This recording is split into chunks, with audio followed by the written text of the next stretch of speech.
Hey everyone, it's been a minute. Life has been crazy. Life has been good. Life has been crazy good. Um, anyway, um, back in the day, my dad used to take me to Boston, and I'd go record shopping. He'd go to bookstores, and on one such visit, it was 99, 2000, maybe 2001. I followed him into a bookstore in Harvard Square, and I don't remember what bookstore it was. I don't think it's there anymore.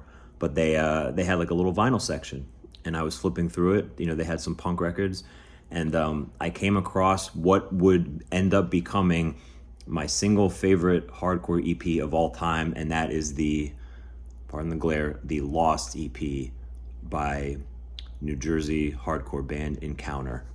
Um, this came out on Redemption Records. That also put out records by bands like Four Walls Falling.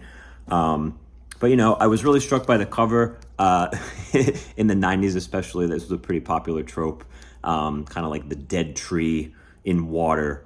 I think Sky Came Falling has a similar album cover, and By a Thread, another similar album cover. You know what I mean? There's something about dead trees, but this really the cover spoke out to me, and I went home and I was fucking blown away. And what is it? This is 25 years later. It's still my favorite hardcore record of all time. So we think like New Jersey hardcore in like 1991. So what does it sound like?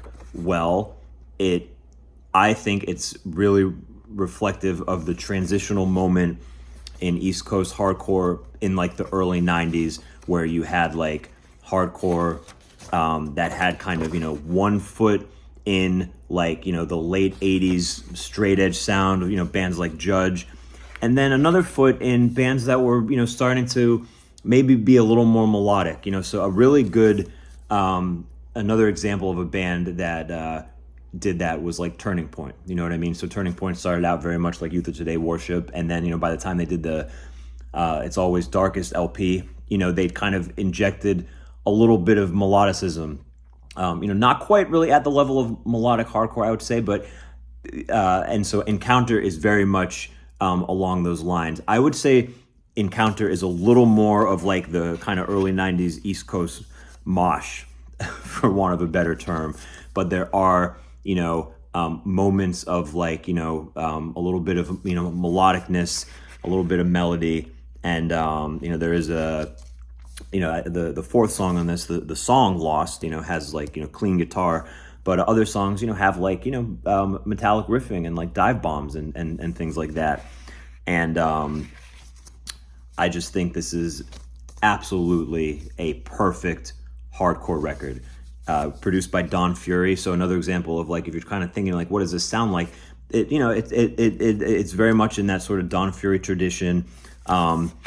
It's just an incredible, they were a band that were not around for long. And I think, they were on the Voice of the Voiceless comp. I think they maybe did a split with a German band, but not like a super prolific band. The bassist, Mike, he was very heavily involved in veganism at the time. He put together the Stones to Mark a Fire comp. You know what I mean? The classic comp with with that Earth Crisis song we all love that they never play. The Order That Shall Be, and other like vegan or East Coast bands that were connected kind of to that scene. The guitarist and the drummer would, after this, they'd start Watermark Records, who put out for example, the first Lincoln record. And Lincoln and Encounter are kind of similar in the sense that like, these were, hardcore kids that were, still kind of in the tradition of, like straightforward moshy hardcore, whatever, but starting to add a few other influences, you know what I mean? So it's always interesting when you can kind of like look at a band or a record like this, and then look at like another band, like Lincoln, and be like, oh, the Encounter dudes put that record out. You know what I mean?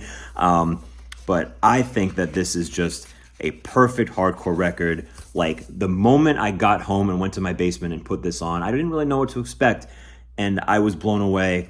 And it still remains a favorite. I've never stopped loving this record. The hill that I will die on is that this is, and as I've said before, hardcore and punk, the 7-inch format is such a perfect format, and there's 10 million incredible records, and of the 10 million incredible records, this is my favorite. This is the one that, like, when I started my blog, when I was, convalescing from, all my cancer shit, I think one of the first records I wrote about was this record and this band, and that actually put me in touch with Ryan Cooper, who started Redemption Records, who sadly passed away a few years back, and it put me in touch with the rest of the band, and like they did have a discography come out like on a European label a few years ago. Still waiting to get that on streaming, but I recommend this to anybody with even a passing interest in early 90s hardcore, in East Coast hardcore.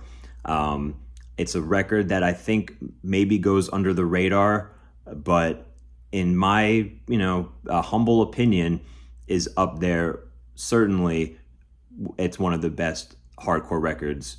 Certainly one of the best hardcore EPs of the 1990s. I'm trying to keep these short, and I'm already at 6 minutes, so peace.